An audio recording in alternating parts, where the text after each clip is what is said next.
Testing, 1, 2, 3. Testing.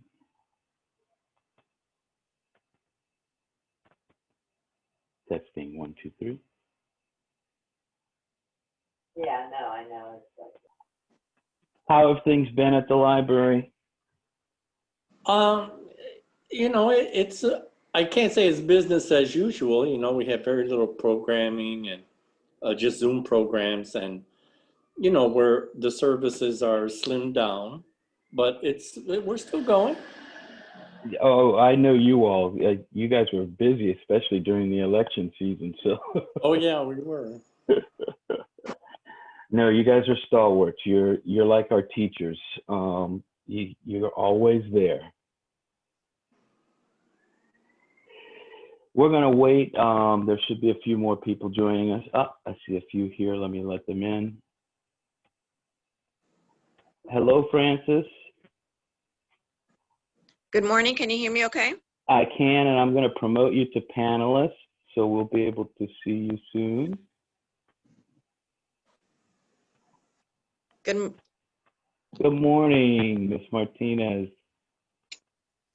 Good morning, Sam. Can you hear me okay? I can. Thank you, Francis, for being here. Thank you. Board Member Rojas couldn't change her commitment, but I'm here for her, okay? I appreciate it, and I know how busy she is. And I also know how important this is to her, so thank you. Of course, yes. I see Fred just joined us. How are you, Fred? Hi, how are you? I'm doing good, doing good. All right, let me see. I've got another person here, Leo. Leo, can you hear us?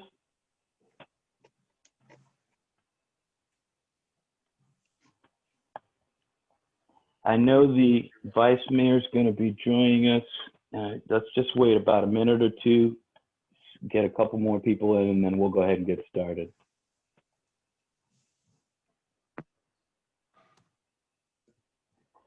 How are you, Mr. Gonzalez? Gomez? Gomez, sorry, I'm sorry. That's all right. We're a very close family. I'm fine. How about yourselves? I'm doing well, doing well. I love your backdrop. Thank you. Very festive. And I will explain that in a minute, actually. I see Carolina came in. How are you, Carolina? Good morning, Sam. How are you? Good morning, everyone. I'm doing good. So while we're waiting, I want to say thank you to my friends over at Christie House. You'll notice that I am showing the Christie House logo and not my face this morning. I'm having some camera problems. But for those of you who don't know about Christie House, and I can't imagine working with children that you guys don't, there are Children's Advocacy Center that works with our most needy and children needing of the most services, specifically child abuse, sexual abuse, and especially during this time of quarantine and being at home.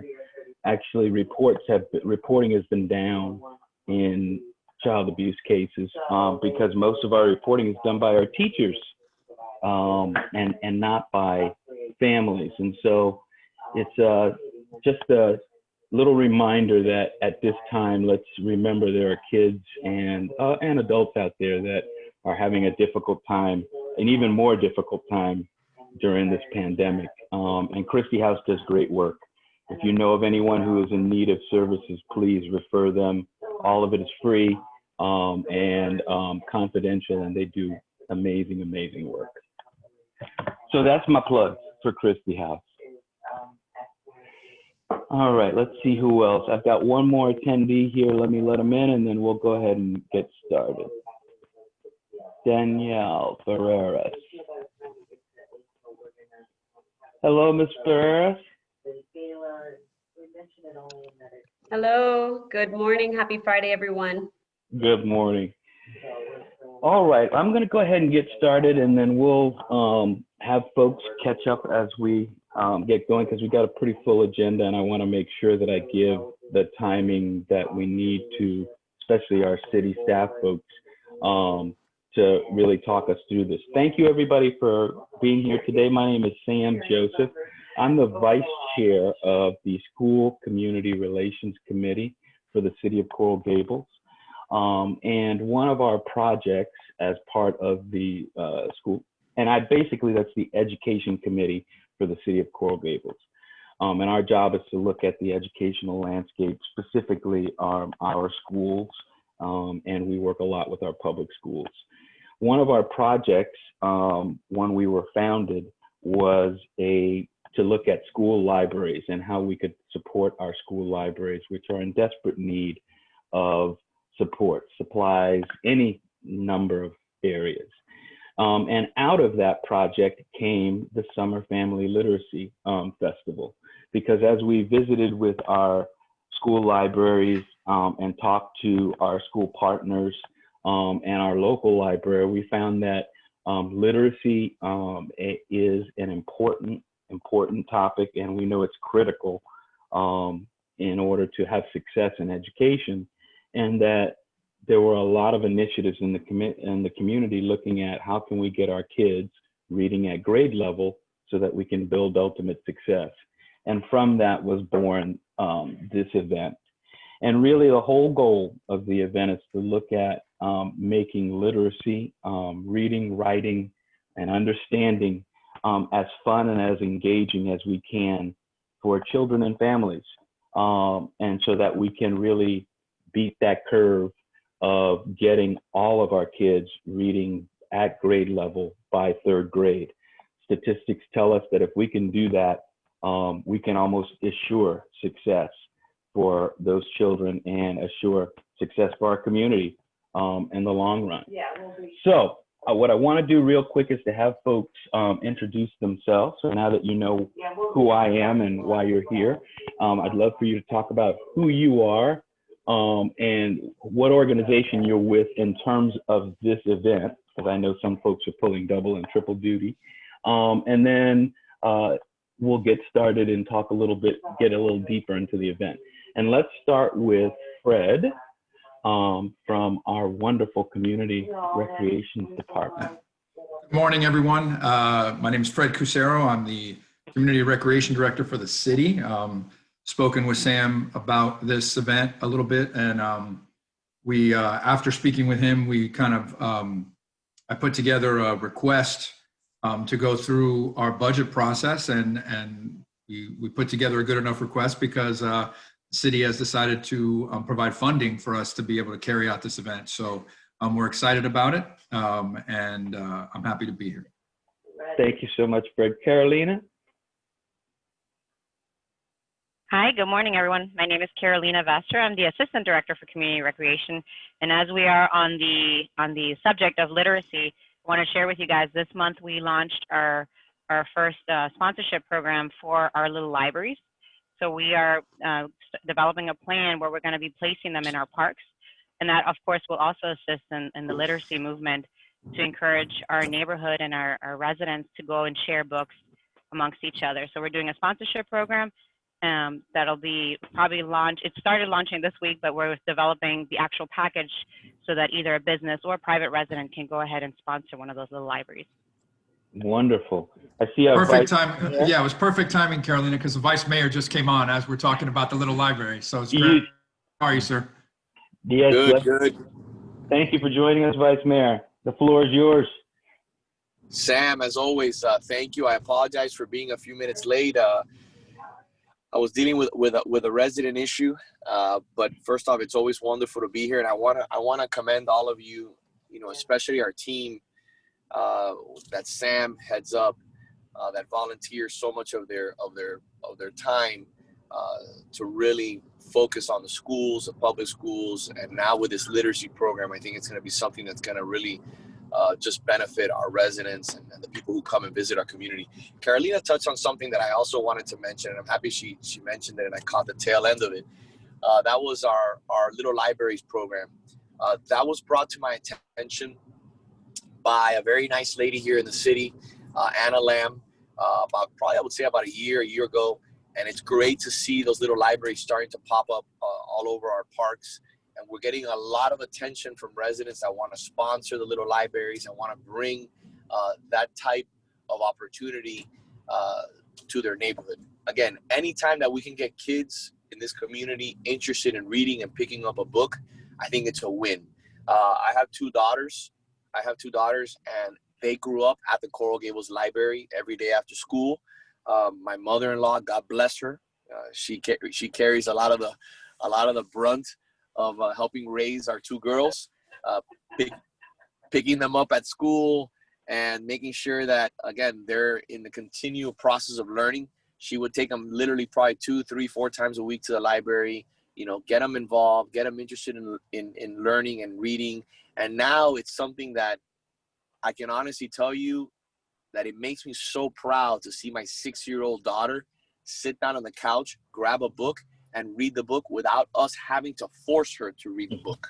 Mm-hmm. And I think that's a type of building block and foundation that will not only produce an individual who I think will be successful in business, but I think they'll be more importantly successful in life. And I think that's what we're all chasing for, the young kids in this community.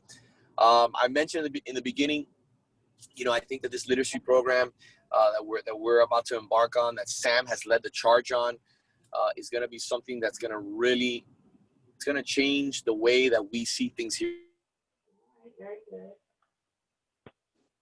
Through your leadership and through everybody on this call's leadership, to give everyone the opportunity, everyone the tool to engage in reading. Like I mentioned to you before, my kids, my wife, we try to focus on reading a book, 2 books a month. No matter, I don't care if you have an interest in orchids, you have an interest in politics, you have an interest in just read. Go out there, get engaged, and read about something. And so I just wanted to, come in, kick this off, say thank you for your commitment to the city, to our community, to our most important residents, which are the kids. And also thank you for allowing me the privilege to serve you as your elected official. So thank you. Mr. Vice Mayor, ladies and gentlemen, if you didn't believe that this event had the backing of the city of Coral Gables, let me let you know that the Vice Mayor speaks for the entire city. There isn't anybody who I've run across or talked to about this event who hasn't said the same thing. This is a game changer. And the city beautiful, we always do it big, and do it right, and do it the best. And we have the backing of all of our folks. Thank you, Vice Mayor. Can I just add one thing? I want to add one thing to your comments. Just one last thing. We worked on for 2 years. Carolina and Fred were integral parts of that, along with our Parks Department, in doing a cleanup effort. We just did a cleanup effort where we got the Coral Gables Community Foundation. They donated 5 or 6 $150, $100 restaurant gift cards for people who picked up the most waste and documented it.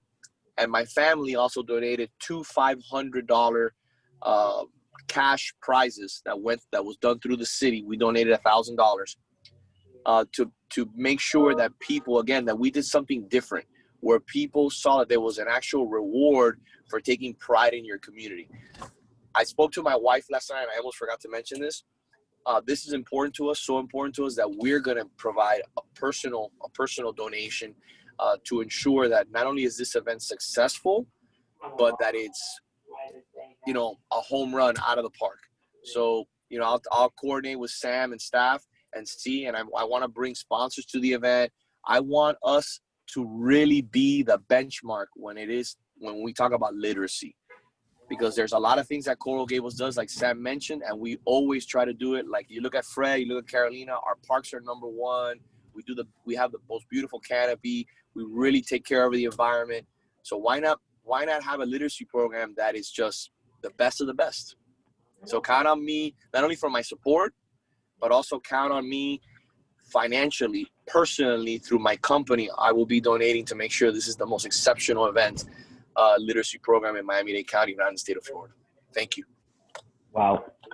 All right, with that, let's keep the introductions going because I do want to make sure because there are a lot of you who have committed as partners. Let's go next with Miriam Dorset. Hi, Sam. It's great to be here. Good morning, everyone. My name is Miriam Dorset. I'm an artist entrepreneur. I actually don't live in Coral Gables, but I did at one point, and I love that city. And I am involved in this. I'm a writer. I'm an author. I also have a publishing company, and I'm an advocate for literacy, as I can personally attest to the power of knowing how to read and being able to find knowledge has the effect that it's had on me in my adult life, being able to figure out things and learn and grow. So I'm very excited to be part of this festival and looking forward to supporting the efforts. Thank you so much, man. Francis? Hi, good morning. Thank you, Sam. I'm Francis Vallecillo, Chief of Staff to School Board Member Maritere Rojas, representing District 6 in Miami-Dade County Public Schools, and I'm here today on her behalf. As some of you may know, she's a lifelong educator. She started her career in education here in Miami-Dade as a teacher and in lower grades. So she knows firsthand the importance of literacy for, as Vice Mayor Lago was mentioning, for the little kids, because it is a building block. And although literacy is important for all, we recognize the importance of catching at the lower grades so that they can build and move forward. And I just wanted to mention on her behalf a couple of initiatives that she's done here at the school board, along with visiting schools and talking about literacy nonstop. One of her slogans is read, read, read, and read some more. She's sponsored some board items, including this year, she did the National Family Literacy Day to be celebrated November 1st, but of course, she loves for it to be celebrated throughout. She did the reading campaign in 2018, which was a very robust campaign in the county and in the district to involve all the schools to get kids to read. We reached out to the district, partnered with different entities in the county, and it was a campaign to promote reading at all levels. She celebrates Read Across America Day every year. She puts a board item and celebrates with Dr. Seuss, visiting schools, sitting down, reading with the children. And it's something that she's very passionate about. She couldn't be here today, but of course I'm always here on her behalf, and I'm taking back all the notes, and she looks forward to attending the festival when it does take place. So thank you again for allowing me to be here, and I look forward to everything that will be discussed. And let me say, personally, I've talked to Maritere, and actually she was one of the catalysts back in 2015 to really, between her and the outgoing school board member Regalado, they really were big drivers for us to look at events like this. And I know she will be a hardened supporter of ours. Thank you, Francis. Danielle Barreras is here from the Children's Trust. Yes, good morning. Good morning. I am with the Community Engagement and Public Policy Department of the Children's Trust. And on behalf of the Children's Trust, I also host the Miami Dade Grade Level Reading Campaign. I'm not sure if you've heard of this. It's been around for about 2 years or so. We just had some national awards. We had a fantastic second annual Battle of the Books summer competition to combat summer learning loss with over 1,000 families participating. We're currently building out with all of our partners, and I'm inviting you all to attend our next meeting in January. We're currently building out a school readiness toolkit that'll be launched in May. And Francis, I believe one of your colleagues is a partner with us on Miami Dade Grade Level Reading Campaign, Dr. Hernandez. Mm-hmm. Yeah, yes, thank you. She's our staff member, and Ms. Rojas is very adamant about if she can't make it, one of us is always out in the different types of committees and everything that goes on in the county. So she, yes, absolutely. She's very in tune into the meetings and she attends all of them. It's a large feat, I can imagine, because Miami-Dade is just so large. And one of the goals of our Miami-Dade Grade Level Reading Campaign is to kind of break some of those silos and to get, you know, that connective and synergy, right? Energy. Mm-hmm. So Sam, I will send you the January invite for the meeting. You want to forward that to everyone, and this can be something we bring to those partners to help garner more support. Monica, hello, you're with us too as a partner with the library system. So thank you, Sam. Happy to be here. No problem. And look, one of the things I always do before we end meetings is who was not here and should be here, and who should we be talking to. I am so glad to have you here and the Children's Trust and your program here, but it is all a family. We do know each other so well. Let me go to Will Runyon from our home library, runs our gym. Will, you there? Will? Yeah, I'm here. How you doing? Hi, you want to introduce yourself? Yeah, I'm Will Runyon. I'm the manager of the library. As Sam was saying, literacy is our business. You kind of come to the right place. We can help in many areas. We appreciate all the projects you guys are initiating and leading, and we can help with a lot of those things. Monica, I think, is going to talk more about the programming, but as far as some of the smaller campaigns, the little libraries, we could, for example, help a lot with those. We receive tons of donations of good materials. We already support the Children's Trust. There's a bin in the lobby of the library, and we receive donations and pass those along to the Children's Trust. And we've done that regularly for a number of years now. So if you could have somebody come by, we'd be happy to pull some of the donations for you to fill the little libraries, or to help fill them, things like that. We welcome the opportunity to help you guys with your festival. I know you're interested in some changes at the library, and Mr. Gomez is going to talk more about that. But thanks for having me, and wish everybody well. Thank you, Will. And Will is a very humble guy. I believe, are you the #1 circulating library in the system, or #2? You're up there 1 or 2, right? Yeah, we're up there. I don't know what the numbers are since the pandemic. But we get a lot of usage. But we're right up there, yeah. Definitely. Let's segue to Monica Martinez, who's with the Miami-Dade County Public Library System. Yeah, hi, good morning, everyone. My name is Monica Martinez. I'm with the Miami-Dade Public Library System. I head the programming and special events department. So I obviously oversee all programs system-wide, county-wide. I also oversee outreach and partnerships. And I've been working, actually, I was one of the, I worked at Coral Gables for many years, so it's my home library. I love it. And trying to put this festival together for, I guess a couple of years. So hopefully 2021, that's when it's going to happen. Excellent. Mr. Gomez? Yes, good morning. Leo Gomez from Miami-Dade Public Library System. I'm the Assistant Director for Facility Maintenance and Capital Development.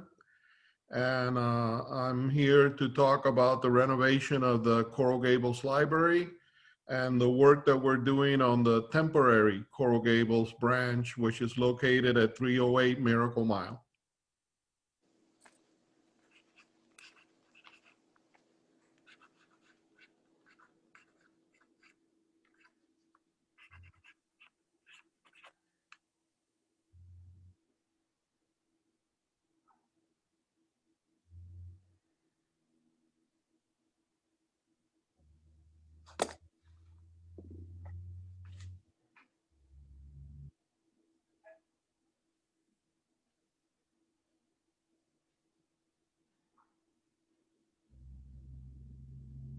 Sam, would you like me to proceed with my report then? I'm sorry, Mr. Gomez. Yes, go right ahead. Okay. As you know, for the last couple of years, we've been working on design and development and also with permitting of the renovation of the Coral Gables Library. This is a renovation of all of the interior areas of the library. It's going to take about 1.5 to 2 years to be completed.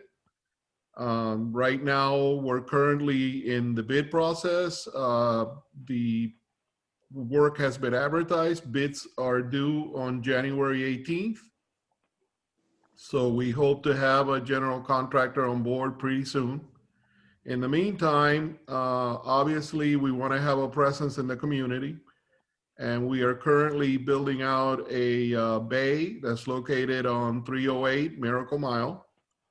The build out is going very well. We're hoping to complete that build out by mid-January and to open that temporary site pretty soon afterwards.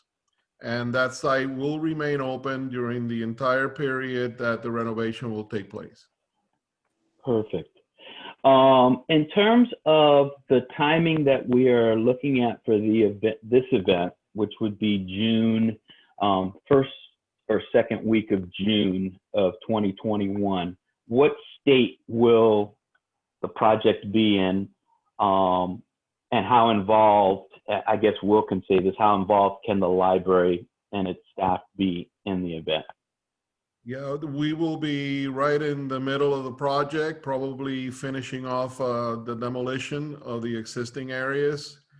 But the temporary site will be open. As far our participation goes beyond a building. So Monica and William will be more than happy to cover that area. Definitely, and we'll talk about that in a minute. One thing, I'm sorry, I was muted. Marnie, I wanted you to introduce yourself. I was talking to myself, muted, saying, could you introduce yourself, Marnie, and then we'll go to Fred to talk about I was wondering why it got so quiet. Sorry about that. Good morning, everyone. My name is Marnie Ardito, and I'm the children's librarian here at the Coral Gables Library. I've worked here about 30 years, so I know this branch very well. And I'm just here to take notes and see what way we can assist with this literacy event. As Will mentioned, we get lots of really good donations, really good condition, that we are constantly filling that bin for the Children's Trust. I think they just picked up one of our bins, but we have enough to go around to still help the Children's Trust, plus help with this event, and still have some for our book sale. I mean, we do get quite a bit. And just so you know, yes, our children's department is very popular, and I just want to see whatever way we can help doing outreach with this event, whatever you need. Thank you so much, Marnie. And that's the other driver for this event, is that the community is so giving in terms of books, reading materials, even book technology. And so being able to share that with other communities in need, I think is what's going to also make this event one of the more special events. Fred, you met earlier from our, who directs our Community Recreation Department, is going to talk to us a little bit about the administration and operations of the event, since they're actually running it. The floor is yours, Fred. All right, thank you, Sam. We have a lot of experience in running events. I hope some of you have been to some of our events. I've been with the city for 24 years, and we've been doing events, and all that time we range from small events to large events, whether it's 4th of July at the Biltmore, whether it's a small, a Valentine's dance or a hot chocolate that we're doing actually on Saturday. We're very familiar with different events that we do. This event is very similar to another event that we started, that started in the same way, kind of a grassroots campaign. In this case, it's called our Adventure Day for All, where our Disability Advisory Board wanted to have an event that would kind of look at the things that the city can do for our special needs population. And we kind of put together an event, and it kind of grew And we did it along City Hall. We've done it twice. It's gone well. We were hoping to do it again, but we weren't able to do it, obviously due to COVID, but we hope to be able to do it again soon. So, in terms of the event, what we're here to do is, we're here to take the ideas and we're here to make them a reality within the framework of what we're capable of doing. As I spoke with Sam, there was a lot of things that I spoke with him. I think it was an eye opener to him because there's a lot of technicalities that come to it, depending on the location, depending on, street control, how we do, mundane things like electrical permitting, barricading, protecting event goers. Those are the non-fun parts to talk about when we do events. The great parts are, what are we going to have? What's the show going to be like? What are we having performers? What are the booths? Who are the vendors? Those are the fun things, and we're capable of doing that, and we will do that. And what we are hoping, Sam put together a fact sheet, and it had a lot of ideas that would kind of shape the event. And I think it's a good framework, and we can do a lot of that and have a cohesive event that works for us. And we're here to get any of the input that we can get, and we're ready to run with it. We have staff, Carolina, who's on the call, Norma Gavarette, who is my special events division supervisor, who does a lot of the coordination of events. We're ready to work with it, and we think we can put together a good event. I will tell you, looking at location, if we could make it happen, we like looking at a location like the youth center. Instead of doing it on a street, we think there's a wonderful synergy there with the library across the street, especially when it'll be in the mode where they're doing the improvements. But we can talk about it, but we think, and also doing it in a facility, if we have the capability of doing it, also provides us the ability to not have to deal with some of the more worrisome aspects of event planning, which, all of a sudden, maybe we don't have to worry about barricading for streets. Maybe we don't have to worry about certain electrical permits because we're not throwing extension cords everywhere. We don't have to worry about how are we going to get trash pickup, because we have trash pickup in the building and we have trash cans, so we don't have to bring them in on site. There's a lot of the little technical things where that we all have to look at an event. And for me, what I'm trying to work on is, let's get an event where we can put the financial burden on the actual event and not on as little on the support items. Unfortunately, sometimes when you do events in locales, the money goes towards the support of it, getting the electrical permits, getting security, being able to maneuver certain stages and things into outdoor spaces. All that stuff takes up a lot of those dollars that you can maybe use in a more constructive way, which is what we want to do. So, we're happy to have this event. We're going to take it and we're going to run with it. We're going to take your suggestions. And I hope no one minds. We're probably going to come up with a few of our own, as we did with Adventure Day. And I think it'll be a really good synergy when we get all of the input and we're able to put together an event that I think the city's going to be proud of. I think everyone in this committee will be proud of. We've done a really good job with Adventure Day. And I think that's kind of the model that we want to put together here. Getting all the community partners, making sure we have that vendor literacy fair where all of the people that have services that they can offer the community, we have them at the event. We have the ability to have, author presentations, youth presentations, some of the, the library, aspects of it. We actually have used them before in other events. When we do our big tour, we try to have the library bus come. So we've already worked in partnership with them, and we're very happy about it. So we're here to get all the suggestions, and my role and Carolina's role is to take those suggestions and tidy them up in a package that's going to put together a really good event for us. Thank you so much, Fred. Let me tell you, when I met with these folks, and I believe it was just before the pandemic went into full steam in February, It was probably one of our last face-to-face meetings that I had.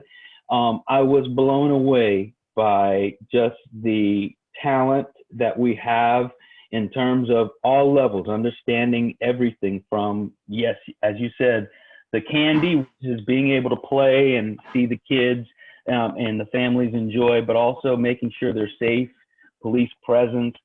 There's so much wrapped into this. And so that it's wonderful to have all these partners so that we can know one person is taking the full burden, Fred, and we'll come up with good ideas and give them to you, but I know you'll craft them into something that's not just going to be good, but that will be great. And if you all haven't been to our events or Adventure Day for all the others, please do go so you can see the kind of professionalism and talent that we do have as part of this city. I'm just going to real quickly go through the key points of the fact sheet, because the most important part of today is hearing what our partners can bring to the table and hopefully make it hard on Fred, because there's too much coming at him, too much money, too many things to do, and he'll tell us we have to pare down. The key thing for me on the fact sheet was this. The goal of the event, which is what I want to make sure we all keep in mind as we do all of our planning, is one is to promote family literacy, and it is family literacy. As I see this event, and I've been working in nonprofits most of my career, and what I love about museums and nonprofits is we gear everything towards the child, because we know the child is the driver to making the adults actually do things. So we want to plan this event for kids, exciting as we can get it for kids, because they're going to be the one that yanks mommy and daddy's arm and says, we need to get in the car and go to the literacy festival. We need to go to the book fair because all my friends are going to be there. This author is going to be there. And so we will want to look at activities that incorporate the entire family working together, but it's really about attending to that summer slide. And now we can call it the COVID slide. I heard a disturbing statistic presented by the UN, and it was presented at the school board meeting the other day. We're on the verge of a lost generation of kids. This online learning and not being near each other is causing a lot more damage to our children than we ever thought. And now we're starting to see it in scores, in their testing scores. And there's a learning loss that's already happened. And normally happens during the summer, but it's been exacerbated by 100,000 with COVID. So this event is important in making sure that we can help families identify where those issues are specifically in their families, and then how they can address them, and then showing them all the resources that are in the community available to them to address those issues in a fun and engaging way, but also directly, so that they can hopefully ameliorate the issues that are coming with these losses. You'll see that the event, the School Community Relations Committee, we're also working with the Library Advisory Board. Nothing that we do in the city is done on a person basis. It's really done through the committees and boards, and working together, trying to come up with plans that we submit to the staff and commission to get things enacted and done. So whatever we talk about today, I'm going to be passing along to our Library Advisory Board partners and also getting their input, and then we'll pass along all of that to Fred. The last thing I'll say is there are two people who couldn't join us today, and they were very important, but they brought us a few folks who are joining us today. One is Dave Lawrence, who's an ardent supporter of literacy and specifically this event. He's traveling, he couldn't be here today, but he did make sure our friends from the Trust and the Early Learning Coalition are going to be a part of this endeavor.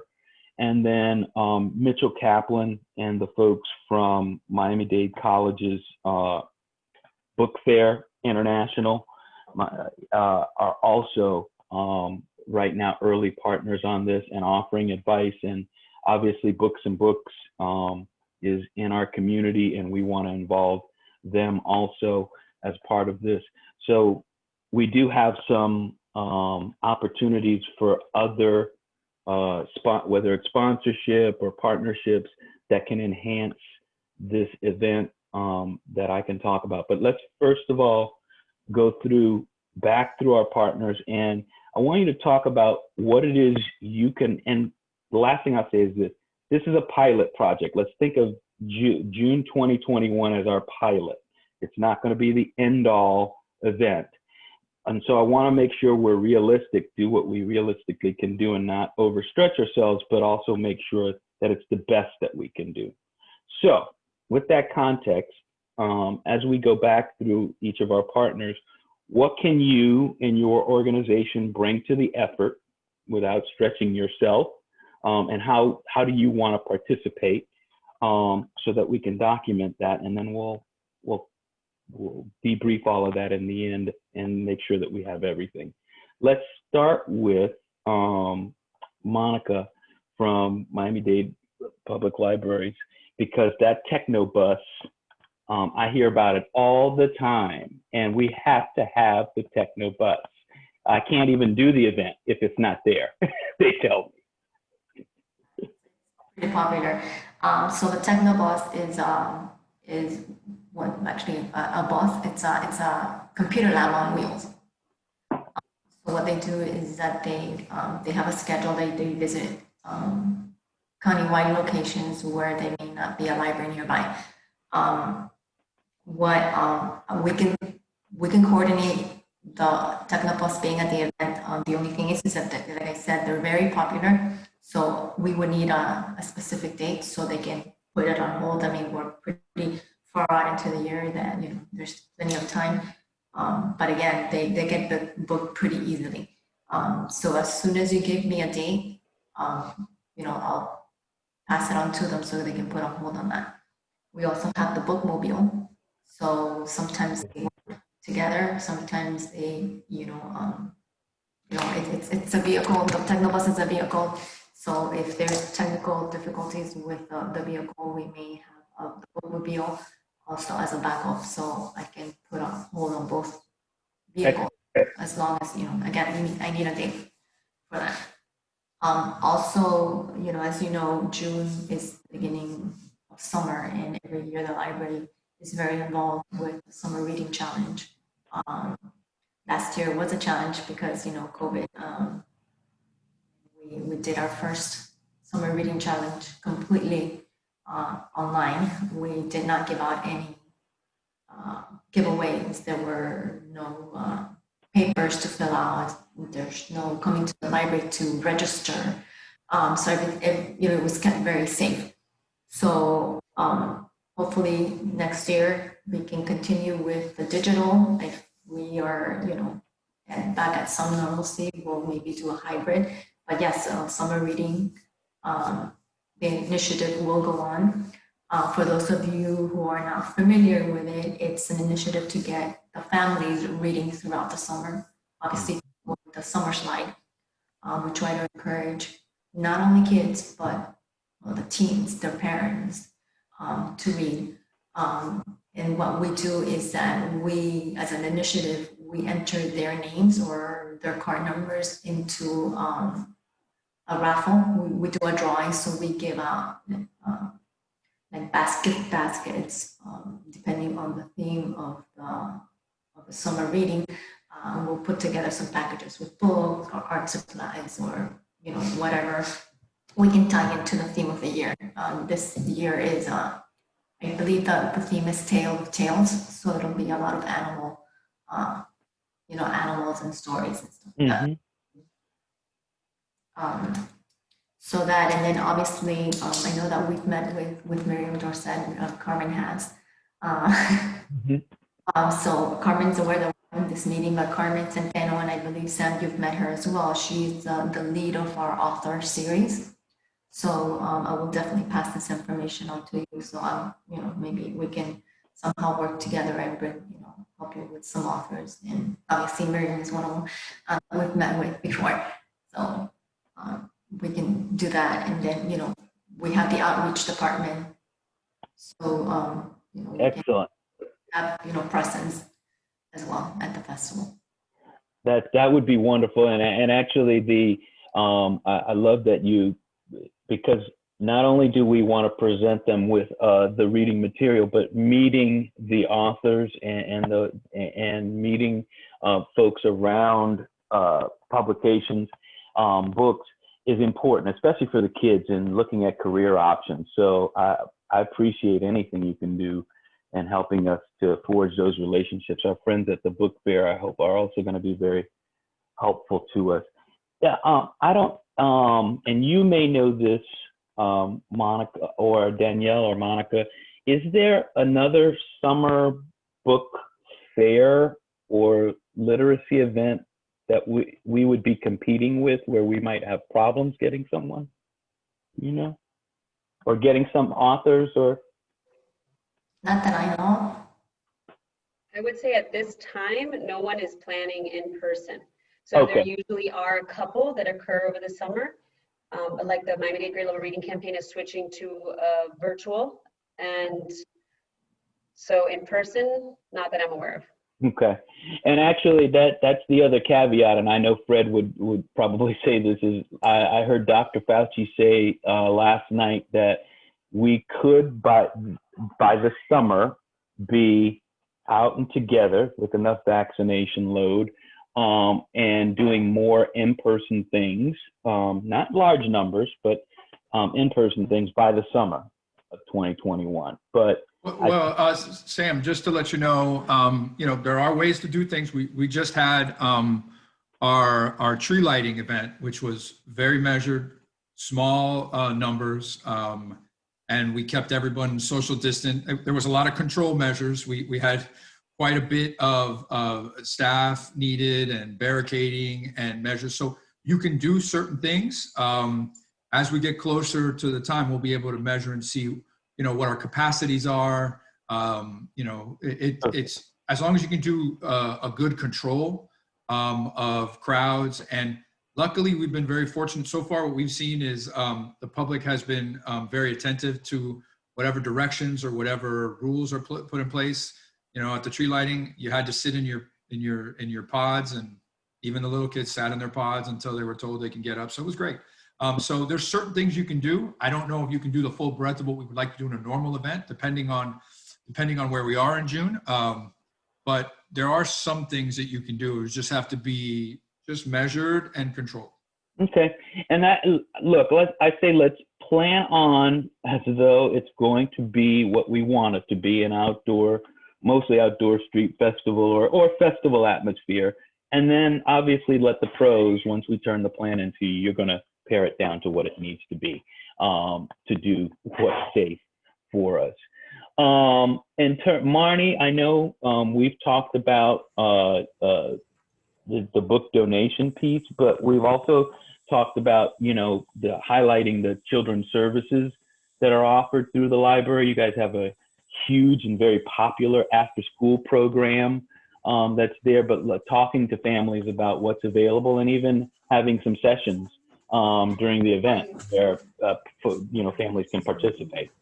Definitely. Yeah, we can promote right now our tutoring program that's free. It's online because of the COVID, but we can definitely promote that. And I know at other outreach events, we were able to give out library cards.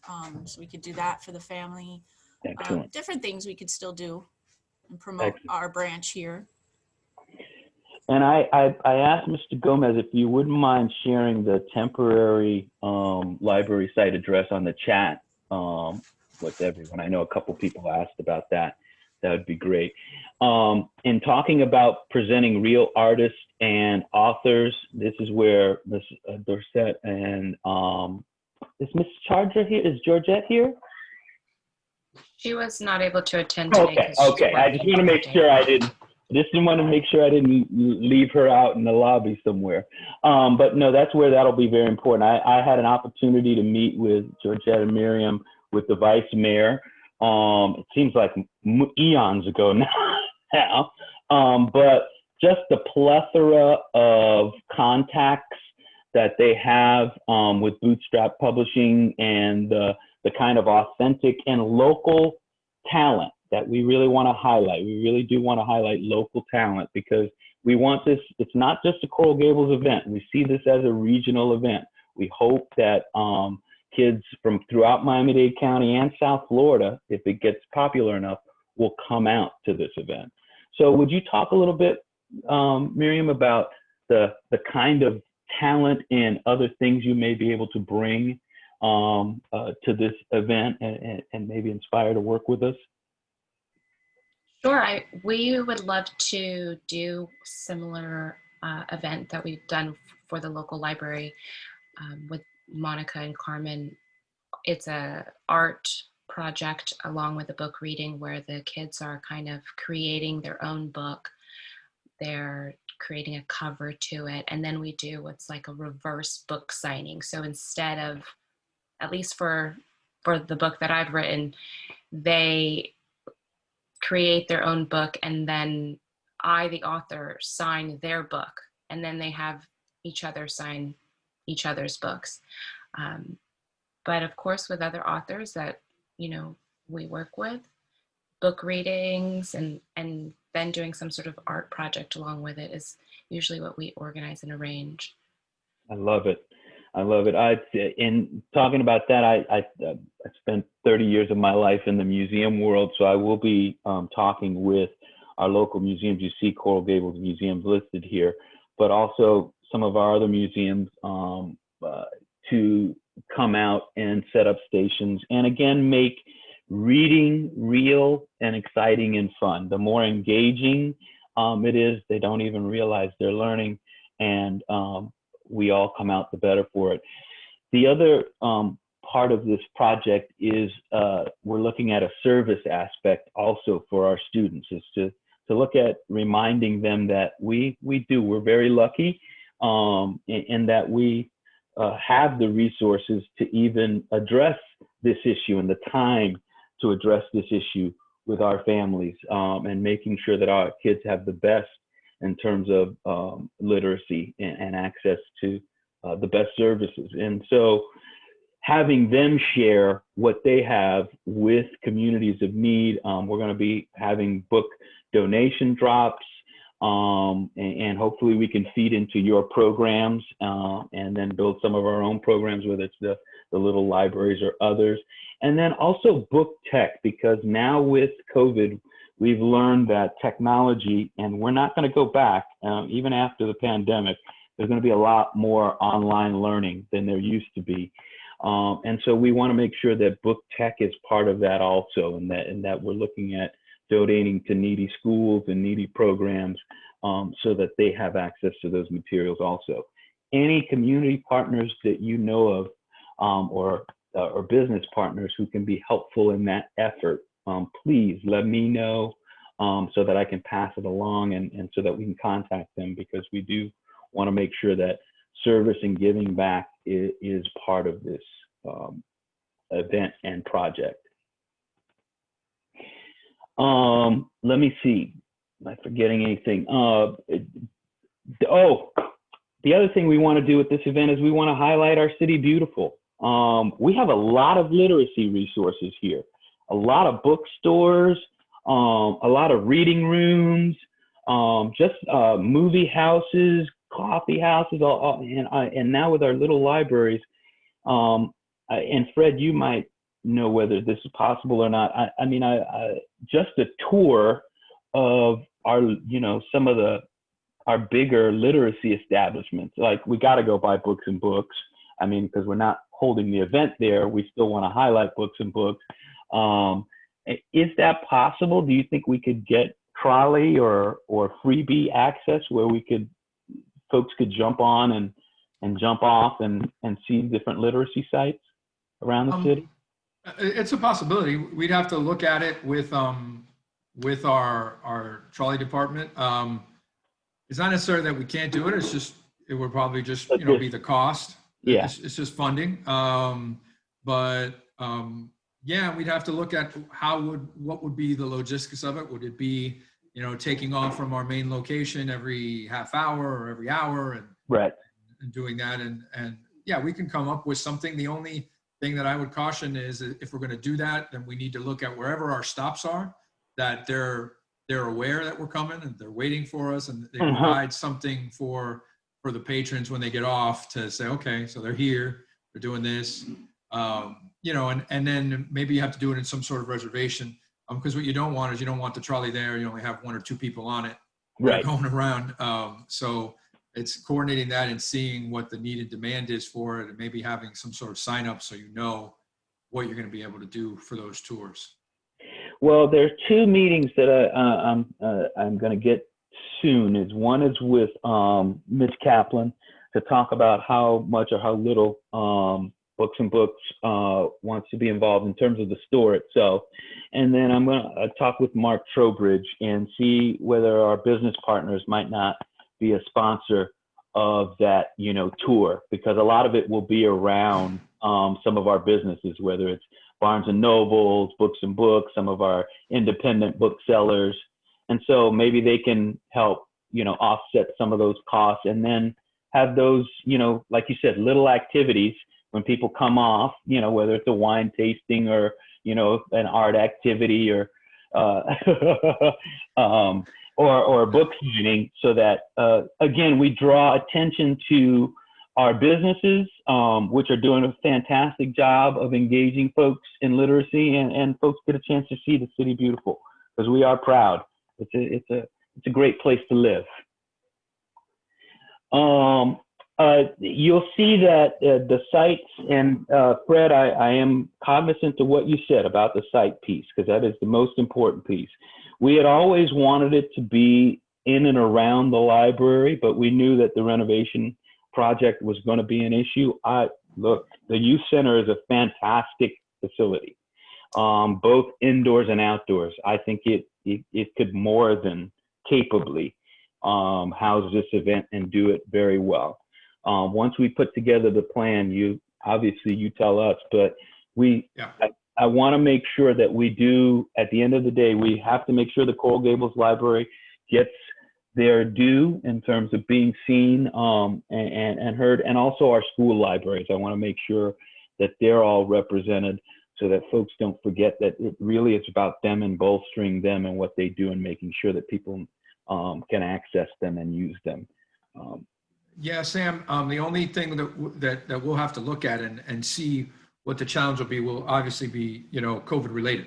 You know, we want to focus on outdoor spaces if it looks like we're not going to be able, where being indoors is still going to be a safety issue. If it's not, I think, you know, using some of the outdoor spaces like a front parking lot, and then having some items inside, using our basketball gym where you can put a big vendor fair in there, that would work. But if we can't go inside, then we have to look at, you know, how do we use the field in a safe way where we don't mess up the field?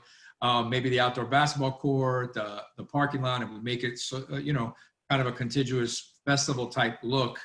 You know, we can maybe do that as well. But obviously, if we can use the indoors, that helps a lot, because there's so many things you can do in there with rooms and the gym that would lend itself to this type of event. Definitely. And actually separating the numbers too, because we really can break up the groups and not have any big groups. Correct. So no, I love it. You saw the event proposed, and actually let's leave here with at least a tentative date.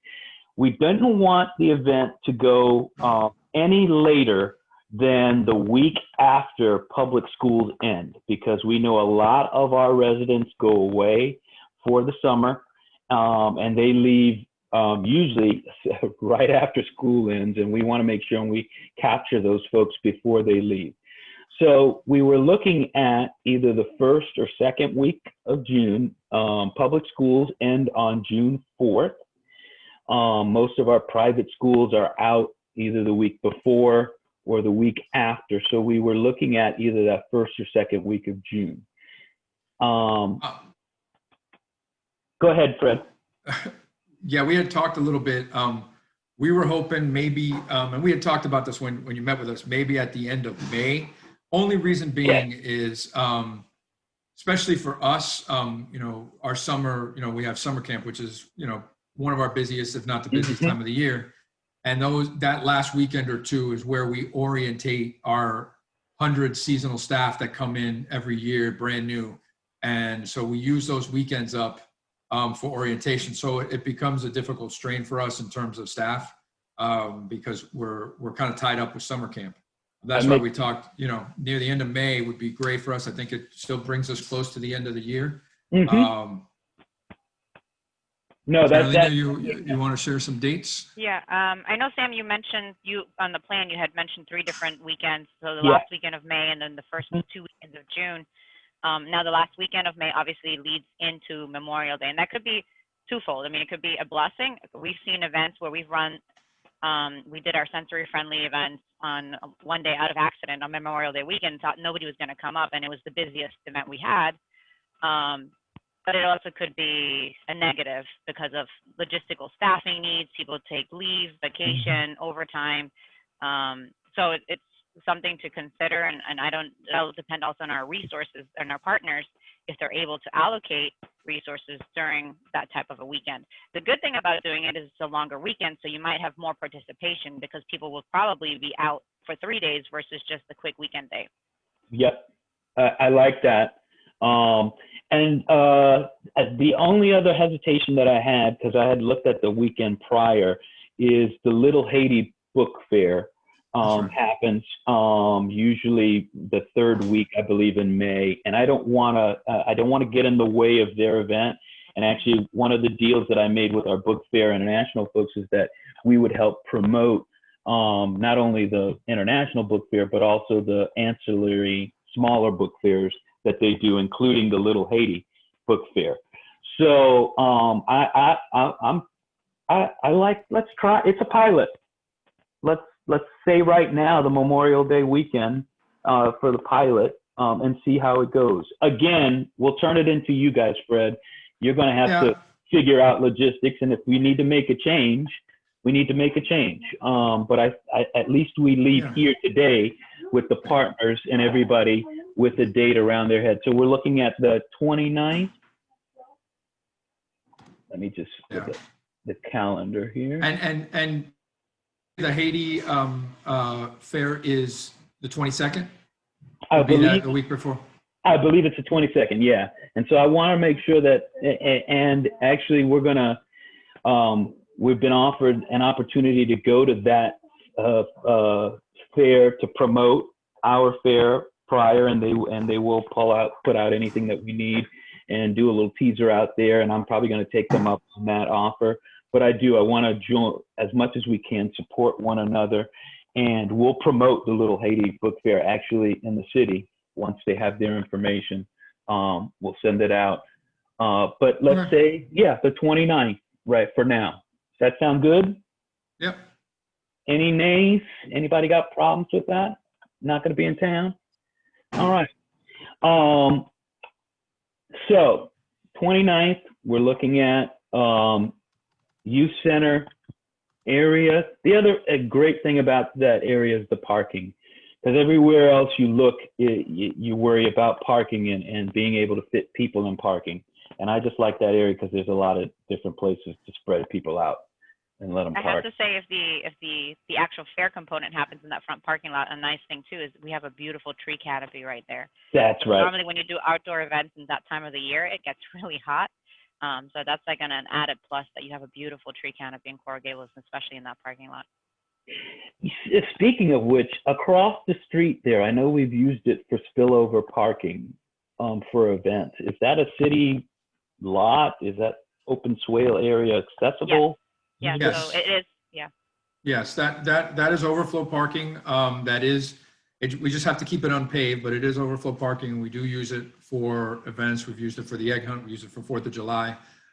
So yes, we would be able to use it there. And if we feel we're going to have a large crowd, then we would barricade it and designate, painting spots like we've done for 4th of July and for the egg hunt. Excellent. Excellent. And then you saw, I gave you just a pilot, proposed event schedule. But again, it's really based on who we can recruit to come out, and then plugging in the times. I just see a kind of a main stage where we can have an opening ceremony and really highlight all the folks that's made this happen. This is a over 5-year endeavor. And there's been a lot of people who've come to the table to make this happen. And I want to make sure that day that they all get their due. Some kind of book or street fair, again, where we can have both adults and kids peddling their wares and really spreading books around. As the Vice Mayor mentioned, one of the best sites I've ever seen was when I first took my daughter to Coral Gables Prep Academy, and you walk the halls during the day and all the kids are seated on the floor and everybody's head is in a book because it's a readers or leaders school. And it's incredible. From, you know, preschool to 6th grade, everybody's head is in a book and they're enjoying it and having a great time. And that's what I imagine with this event, is seeing kids and families, you know, purchasing books, and then folks going off to the side and sitting and enjoying themselves and reading and learning. And then having readings, workshops, lectures, and then those evaluations, really as many, and this is where the school district will be helpful, and I hope the Children's Trust will be helpful, finding as many vendors as we can who can do evaluations for families so that folks can know where they are and what they need to do to get to where they want to be. Danielle, Francis, I know the school district, I've talked to the library division folks. I have not talked to curriculum and instruction. I don't know who does evals for the district, but whoever we can get out to come out and help these families. Sure. Thank you, Sam. And I wanted to speak on behalf of Ms. Rojas, just knowing how she thinks and what she would think of initially to bring to the table. Of course, that would include promotion. She always has announcements during board meetings. We have our newsletter, which she has her social media, the website. So definitely it would be high on promoting this event so that it is successful. I imagine that she would also want to communicate with the schools, and I'm glad to hear that you are thinking of it as more than just Coral Gables and more being a regional, so that she can reach out to all her District 6 schools, which are 35, which run from Key Biscayne, South Miami, Westchester. So that definitely, I imagine that she would want to do. And before you mentioned that, I was actually online researching what other resources we could provide. And I'm thinking if it's like a fair, we would probably have our table to talk about how, you know, she always is open and available to parents. But as well, we would probably invite the early childhood programs. There is literacy testing. And just thinking off the top, this is something that I'm sure that she would want to have district staff there to talk about resources, because a lot of times parents may not know that these services are available. I'm sure, as you know, Sam, that Ms. Rojas will probably think of more things to bring to the table, but initially those are the things that came to mind to help make this event successful. No, I love it, and that is perfect, because that is how she operates. And we'd love to see the rest of those district folks represented there. And it's about community. We know we're all going through the same things. And you know, this affects all households and communities, rich or poor. And so we look forward to having as many people participate as we can. Same thing with the trust, because the trust covers the entire county. It's our hope that you guys not only can help us promote this, but that hopefully we can promote what you've been doing all this time also in our community, to let our families know the great work, but also how they can access it. Right. I mean, I have to see. I mean, it also depends on how many people you expect at the event. We do have a street team that, you know, goes out and sets up a table and kind of speaks to different opportunities and programs for families, but it's based on the number of people that are expected. and previous, events, just because we get requests, as you can imagine, on a daily basis. So it's hard to cover everything. Speaking to what you had asked about earlier with the school district, I know, you have the school board, that we do have several members of the school district curriculum instruction, language arts and literacy and English department that are representative. They have representatives that attend our Miami-Dade Great Little Reading Campaign meetings. Over the last few months, as you can imagine, they have been, we communicate by email, but it's impossible for them to attend just because their focus is where it should be, right? Yep. But that being said, they're very responsive via email. And I wonder if instead of reaching to the curriculum instruction or literacy, if we should be reaching to the parent academy. Yeah. That might be, they might have a little bit more wiggle room. Yes. To work with us. Great idea. Thank you. I'm going to put it down, and I know Francis will help me, but I have a couple of contacts, but that's a great idea with the Parent Academy. And actually, are we looking for authors as well, Sam? Yes, we're looking for authors as well. And actually, while you mentioned it, if you look at the guests and authors list that we put down, and some of them were top of the head things. Some of them are new and more concrete, like the Arbormore Parks memorial session, where I'm going to talk with the Coral Gables Museum, and I'm also going to talk with Dr. Paul George about doing something, because Arva is our local literacy hero in Coral Gables, and so we have to do something. And I know she was a big proponent of this event prior to her passing, and so we have to do something around her. I have connections to some of these folks, but any of these folks on this list who or have connections to and can start talking about this event to, we would really appreciate it, because as I told our book fair friends, we as a city, we know how to do events and we do a lot of things, but we don't put on book fairs. So we don't have those contacts. So anything we can learn from you all that are the pros and contacts that we can piggyback off as with you guys as the pros, it'd be very, very appreciated. Sam, if I could offer one other thing. The Liberty City Reads Fest, I don't know if anyone attended or has heard of it. They've had their second annual event, and it's focused on Black and Brown authors, and very successful. The founder of it is part of our Miami-Dade Great Little Reading Campaign. I just reached out to her to see. She also has her own books and all that. So I wanted to ask if there's anyone on this call that would be willing to come January 20th to our meeting. In the first 15 minutes, I can offer you like a 30-second, here's what we're doing. If you're interested in joining us, or you have whatever it is, I think it's better if it comes from one of you as opposed to coming from me. So if anyone wants to do that, we can talk afterwards, and something short to garner some more support.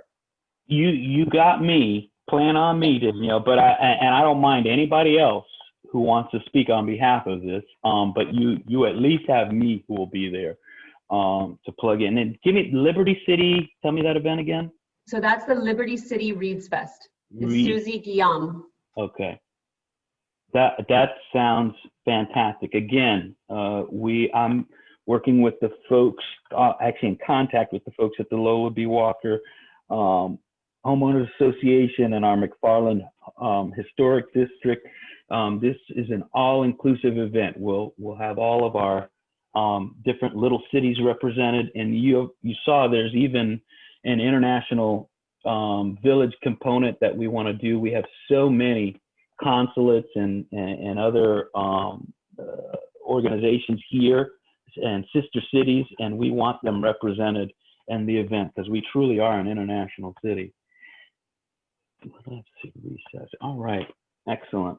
And then any children's and family service organizations, I'm going to try to convince Christie House to, if they can't come themselves, because I understand that devoting a body, a lot of them are small nonprofits that are very, very busy. If they can't come themselves, but they can send their materials, we will definitely hand out those materials, and we'll promote them in any way that we can. But we definitely want to show our families there's a plethora of services available out there for whatever it is that you need, and it's a family event. And again, we hope this event will be a hub for them annually to come and get the information they need, not just around literacy, maybe it's other things that they're looking for. Any other ideas before I move on to the next steps and kind of wrap up? Did I miss anybody who could bring something else to the table? I just wanted to share with you guys on the technology subject with literacy. I have a 4-year-old daughter who we're kind of getting into the point of literacy. You know, she has plenty of books, but obviously he's not at the reading level yet. And with COVID, it's been harder to, as we work from home on occasion, you know, sometimes it's just hand somebody a tablet instead just to be able to get through the workday. And I'm originally German, and I travel almost every year pre-COVID. Things have been a little different this year. But one of the things that came out of Germany, which is really cool technology-wise, it's something called the Tony's box, Tony's. I don't know if anyone here has heard about it, but so I had bought it originally in Germany about 2 years ago, and it just hit the U.S. market. And it's really amazing because it's, even though it's auditory, so it's recorded, it's really, really kid-friendly for really smaller children, like 4 years old, because it's not like, you know, like Alexa or that kind of technology where it's a little bit more fragile, where you need to know how to work it. It's very, very simple. And one of the cool features it has, it's got these little magnetic figures that you can purchase to align with a story. So like Frozen, Ariel, you know, Peter Pan. So it has a little figurine. You just put it on there. It's like a magnetic figure, and then it tells the story. It has the music with it. But it also has these custom figurines that basically allow you to record your own stories. And what it allows, in my case, is that I have all the storybooks at home. So because of my time issues, I can record it once on this little figurine, and then she can put them on there, and she plays it whenever she wants to, and she pulls out her own book and reads along the book with the story that I've already recorded on this device. So it's a really, really neat feature as we relate to technology. And I don't know if there's an opportunity for this, but I think, you know, we are moving very progressively into like technology aspects, and it's something that I just wanted to share with you guys who are all in the literacy world, that this thing, it just hit the U.S. market, and actually just sold my cousin, I'm buying one. She was so excited because she had the same problem. She's got a 4-year-old too who's transitioning, and she said it was amazing. Just even bedtime, she's able to give that to her, and she's able to do that independently. I love that, and actually, I'll have to take the name of that down, and because what we're looking at also is providing folks ideas about, this new technology that's out there. I'd never heard of that. That sounds fantastic. I'll show it to you in 1 second. I'll be right back. I'm going to get it. Excellent. Any other ideas, comments?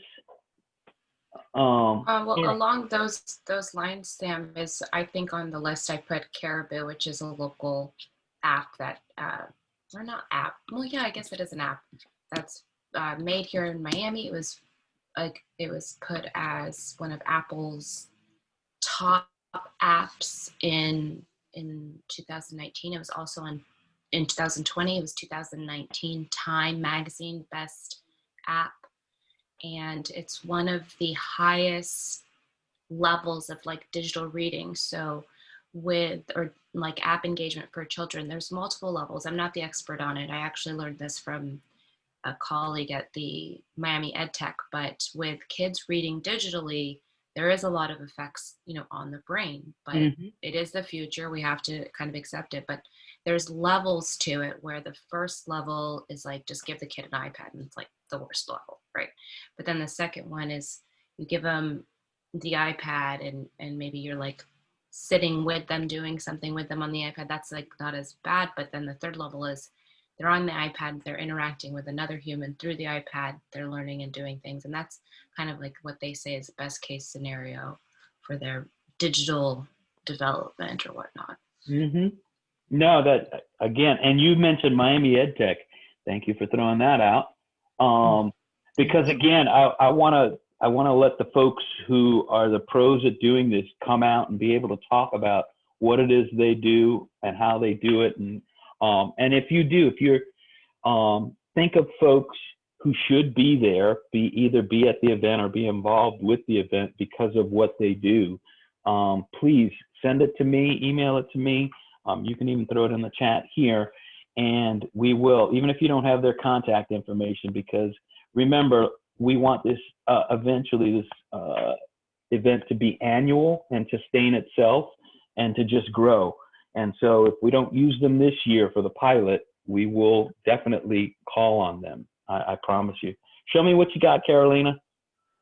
I don't know if you can see it because I have the screen background. So it's, here we go. It's like this little box. You know what? Let me see if I can looks like the background off real. Like my iRadio. Like an old school. Little let iRadio.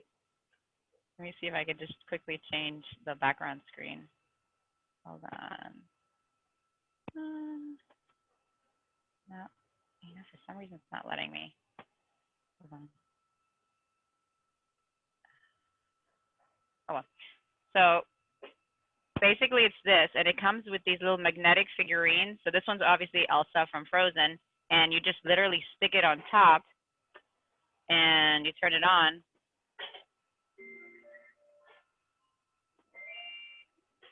And it goes straight into the songs. And to move forward, the funniest thing is for kids, super friendly, you just pat it. That's great. That's great. And it reads the story, and then it has these custom figurines, like I said, where you basically just record your own stories and you just stick them on top. So they collect these little figures and they align with each one of the different books, and she loves it. So I just thought it was the cutest thing 2 years ago, and now it's just booming here in the US. So it's something new, and it's really kid friendly, and it encourages literacy. So just wanted to share.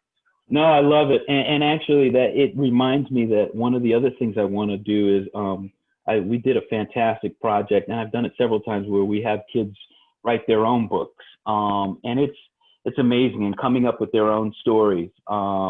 And so having a stage where we can do spoken word, where kids can read their poetry, can read their stories, and maybe even a tech lab where they can look at, you know, something like this and how would you expand on it, you know, and where we can talk about coding and they can develop their own tech. I just think there's a lot of opportunities through this vehicle of literacy in this event, where we can really engage kids and families and learning and make it as fun as possible. So let me go through the timeline real quick, and then please, any other ideas, any other thoughts, you have my email. Send it to me, send it to the group. Feel free to send it to the whole group, because I like that we're collaborating and brainstorming together.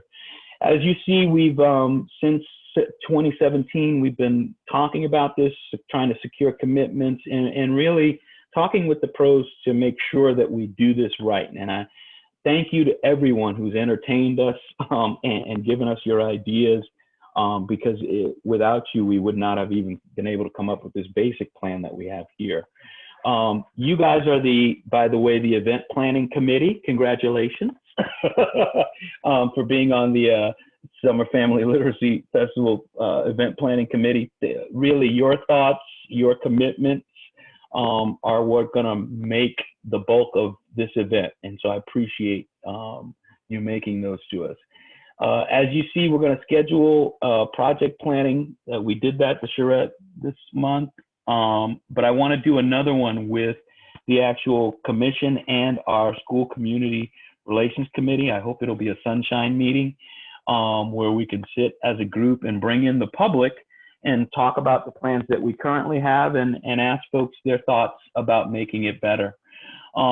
We'll take all those ideas and wrap them up into a plan. As this is already budgeted with the city, we don't need commission approval, but I do want to take it back to the commission and show them what we've done in terms of putting together something they can be proud of, and proud of putting their names and their careers behind.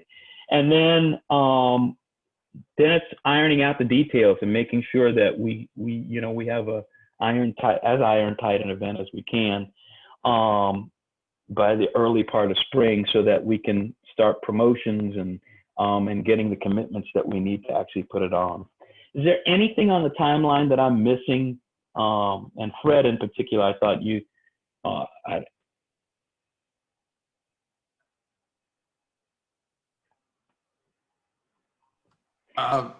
well, in terms of are we talking about the fact sheet? yeah, That the fact timeline? sheet and then that, but yeah, the timeline down there. Just any major milestones that I'm missing. I know there's going to be a ton of logistical things behind the scenes you guys will take care of, but I just want to make sure in terms of for the group, is there any major milestones on the calendar that I've missed? Well, I didn't think so. In terms of, and if you see anything later, send them to me. Anybody, yeah. send them to me. But as you'll see, we'll run this pilot project, and I think it's going to be a wonderful event in the summer. And then we're going to come back together as a group and debrief and see how that event went. And as we always do with everything, plan to make it even better for the following year. Is there, other than that, I think that's all that I have left. The last thing I always leave the meeting with is, before I let you guys go, also think about, is there anybody who should have been here that wasn't here, or any organization that should have been here that wasn't here? And if you do think of them, send me their information, and I will contact them, because I want to make sure that we involve as many of the pros and the players in the field that we can to assure that we have a successful event. I think just later down the road, I think we definitely need to involve all the cultural institutions in the city, as well as, you know, any of the, you know, the library, the bookstores. There's a lot of independent bookstores. So all of those should be involved at some point later down the road. Excellent. Excellent. Anything else for the good of the order? If not, thank you so much, everybody. It's this has been a major labor of love for me, and to see it come to fruition like this, and with your help, thank you, thank you, thank you. I can't wait to stand on the stage with you in the summer and see and get to watch the flock of people going through that event and enjoying it. I think it's going to be an incredible experience for us all, and I look forward to it. Thank you, Fred and Carolina, for believing in this and taking it and doing the thing that you do. And Vice Mayor, you're the man. I appreciate you. You got anything else for us in closing? No, listen, I wish I was the man. You are the man. Everybody on this call deserves all the credit. Carolina, Fred, I can't thank, please, I forgot to mention somebody, Marie Tere Rojas, exceptional individual, always in touch. She's called me like twice this week about issues that don't even have to do anything with this call. She's always on top of her game. So I just want to say thank you to all. Let's make this event happen under Sam's leadership. This is going to be something exciting, and I think it's going to, again, just prove why Coral Gables is what Coral Gables is. So thank you. Have a happy holidays to everybody. I can't thank you enough. I was listening on the call. I just happened to be dealing with something else. I didn't want to be rude.